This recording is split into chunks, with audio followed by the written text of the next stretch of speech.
15 વર્ષથી પાલેજમાં જૂના અને જાણીતા computer, laptop, CCTV camera service, printer repairing તેમજ નવા અને જૂના કોમ્પ્યુટર લે-વેચ કરનાર. એડમિશન ફોર્મ તેમજ તમામ સરકારી ફોર્મ ઓનલાઈન ભરી આપવામાં આવશે. હાંસોદ તાલુકામાં ડીજીવીસીએલની મેગા ચેકિંગ ડ્રાઈવ.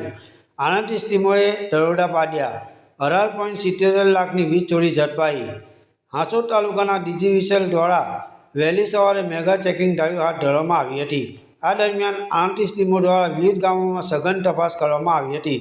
વીજ ચેકિંગ દરમિયાન 36 વીજ ચોરીના કેસ નોંધાયા હતા, જેમાં અંદાજે 18.77 લાખની વીજ ચોરી ઝડપાઈ હોવાનું સામે આવ્યું છે. ડીજીવીસીએલની ટીમોએ હાંસોદ, આમોદ, કટાયાસણ, દંતરાઈ, ચિલોદરા અને સિસોદરા સહિતના વિસ્તારોમાં દરોડા પાડી તપાસ હાથ ધરી હતી. તપાસ દરમિયાન ગેરકાયદેસર વીજ જોડાણો અને વીજ ચોરીના કિસ્સાઓ સામે આવતા સંબંધિત ગ્રાહકો સામે નિયમ મુજબ કાર્યવાહી શરૂ કરવામાં આવી હતી.